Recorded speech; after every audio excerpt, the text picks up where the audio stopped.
Hello. नमस्कार, क्या हाल चाल। बढ़िया। कुछ नहीं तो आज बांग्लादेश की करंट सिचुएशन पे बात करनी है, क्या चल रहा हाँ, है वहाँ थोड़ा पे। बांग्लादेश पे बात करते हैं हम लोग। बांग्लादेश हिस्टोरिकली मतलब इंडिया के समर्थन में रहा है। तुम बेगम खालिदा जिया वगैरह के टाइम पे हटा दो, वो सब जो है मतलब वो बात करेंगे खैर, बट बेसिकली अगर अभी जो मूवमेंट चल रहा है वहाँ पे, that is more of a student movement.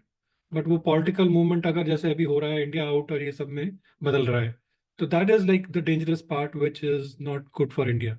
Movement है स्टूडेंट्स का, ये एक्चुअली बहुत पहले का, मतलब हिस्टोरिकली काफ़ी तुम देखो तो इनका पहले भी मूवमेंट हो चुका है स्टूडेंट्स का। एक रशीद खान करके था जो मरे थे, उसमें एक स्टूडेंट थे तो उनको उसकी मौत हुई थी वहाँ पे। तो वो भी एक एक्सीडेंट, एक्चुअली कोटा की बस में लोग स्टूडेंट वाले जो कोटा थे वो बस में जा रहे थे and he was killed. So because of that like student got angry और उसके हिसाब से फिर उन्होंने करा protest and all that and then अभी बेसिकली उनका 30% जो कोटा है, they are against that and यहाँ पे जो कोटा सिस्टम जो है बांग्लादेश में, if we compare to India, is little different. So overall अगर हम देखें तो 56% रिजर्वेशन सिस्टम या कोटा सिस्टम है वहाँ। पहले जब ये इम्प्लीमेंट हुआ था, जब बांग्लादेश इंडिपेंडेंट हुआ था, तो वो फ्रीडम फाइटर्स के लिए था कि 30% फ्रीडम फाइटर के लिए जॉब रिजर्व रहेंगे। फिर क्या हुआ, वो ट्रांसलेट हो गया फ्रीडम फाइटर की फैमिली की, मतलब सन्स के, चिल्ड्रन के लिए। Now it becomes for their grand children too. और तो अगर जैसे बात करें ना इसके स्टूडेंट प्रोटेस्ट की, तो पहले भी मतलब जैसे आफ्टर इंडिपेंडेंस, ये पहले जैसे इनका पाकिस्तान में 1952 में लैंग्वेज मूवमेंट की तरह से इनका काफ़ी प्रोटेस्ट हुए थे। And then over the years like if you see like ये रोड सेफ्टी का एक प्रोटेस्ट था 2018 में। और फिर कोटा सिस्टम का मूवमेंट के था 2013 और 18 में।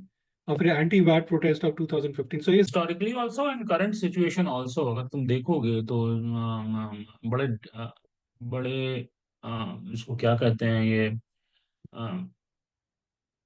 डिक्टेटरशिप की तरह हैंडल होती हैं वहाँ पे हाँ, चीजें। ये तो तो है। अभी भी जो सिचुएशन है कि military curfew is declared, school colleges सारे लॉक हैं, बंद हैं, mobile and internet services block. And death की तो नंबर की बात ही कर, reported approximate 150, government is accepting that 150 people died, but it is more than that. And कोई भी इसको एक्नॉलेज नहीं कर रहा गवर्नमेंट एजेंसी से, और उस डेथ्स के और इंजरीज पे कोई बात नहीं करता है, क्योंकि आप टीयर गैस फेंक रहे हो, साउंड ग्रेनेड फेंक रहे हो। यूएन ने भी इस पे क्वेश्चन किया है कि you need to handle situation. दूसरी चीज है ना, जैसे एजुकेशन और एम्प्लॉयमेंट का जो गैप होता है ना, I think that is something which is also like we talked about so much in India also ना। और ये बांग्लादेश का भी वैसा ही है। तो तुम देखो मतलब जैसे lack of access of quality education, ये तो बेसिक चीज है। फिर disparities of opportunities, inadequate teacher training, वो जो है मतलब बेसिकली जो कुछ नहीं बनता वो टीचर बन जाता है यहाँ पे। तो उसका फिर इंडिया का ऐसी तो होती है ना सिस्टम में। और इसकी वजह से क्या होता है, हाई यूथ अनएम्प्लॉयमेंट होता है।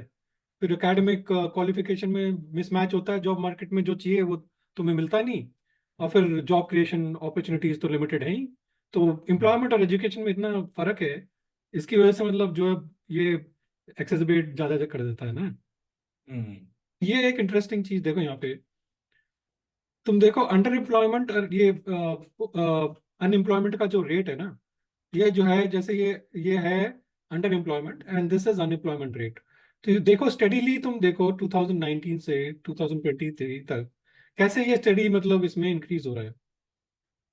मतलब इसमें तुम ना तो जनता ढंग से एम्प्लॉयड है और ना यूथ को जो है बेसिकली एम्प्लॉयमेंट मिल रहा है।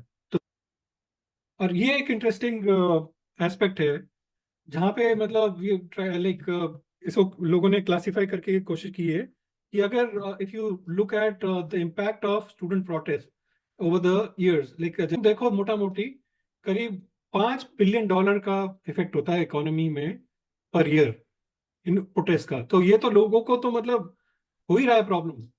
और यहाँ पे तुम देखो तो मतलब $5 बिलियन का इकोनॉमी को भी फर्क पड़ रहा है, जिसकी वजह से और मतलब एग्रेवेट होगी ना चीजें, क्योंकि भाई तुम इन्वेस्टमेंट नहीं आ रहा है तो जॉब नहीं आएंगे। तो उसकी वजह से तुम्हारा सारी चीजें एग्रेवेट होंगी पूरी। और तो ये जैसे सॉल्यूशंस, पोटेंशियल सॉल्यूशंस अगर बात करें तो ओपन डायलॉग होना चाहिए प्रोटेस्टर्स के साथ। फिर रिवाइजिंग और अबॉलिशिंग द कोटा सिस्टम होना भाई।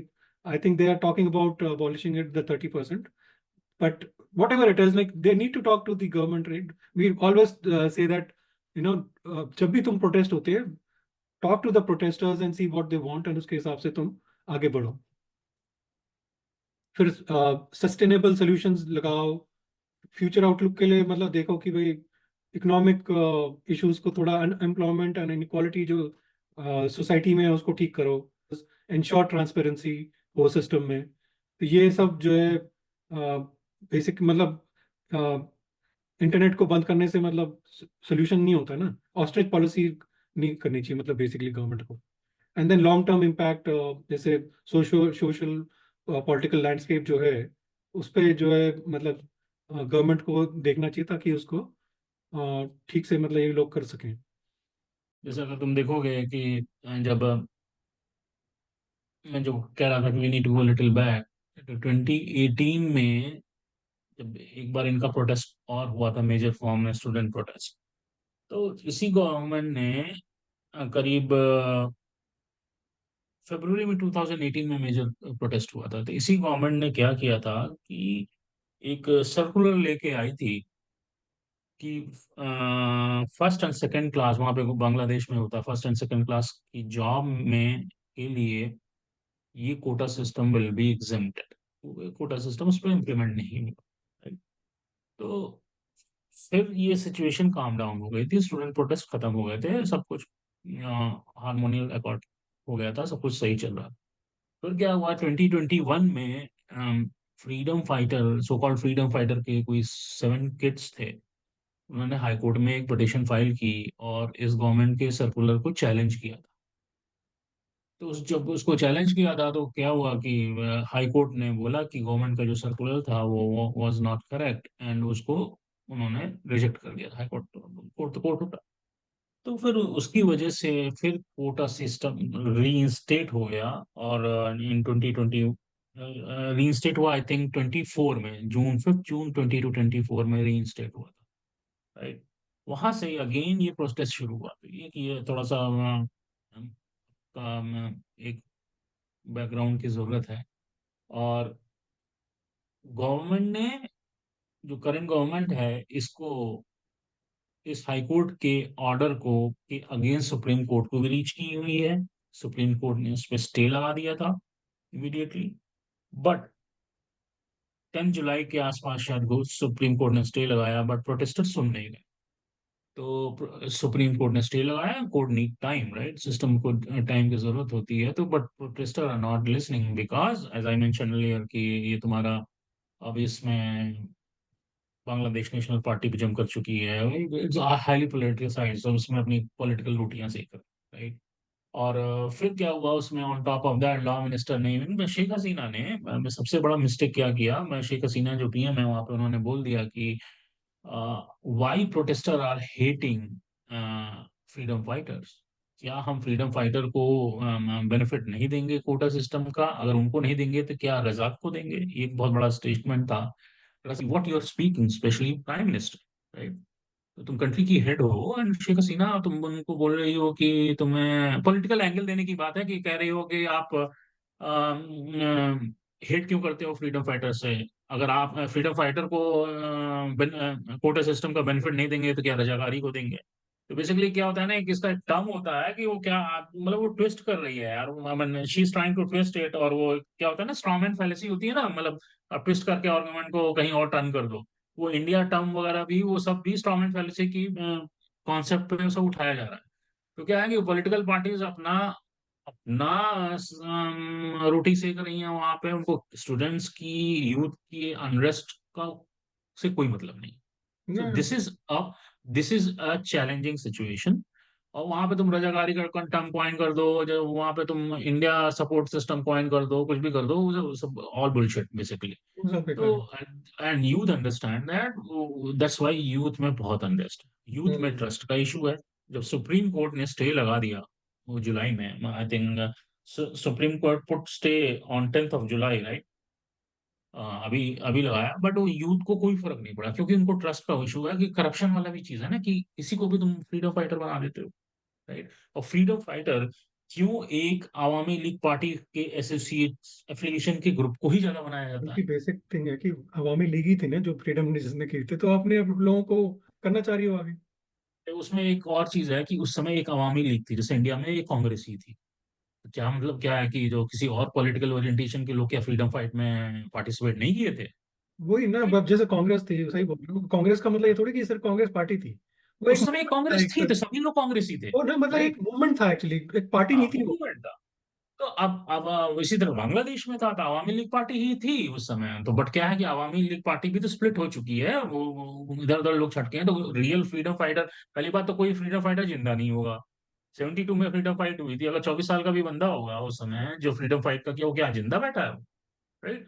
तो वो सब खाली एक मतलब फेस वॉश और वाइट वॉश वाला सिचुएशन है, और जो कि विच इज नॉट गुड।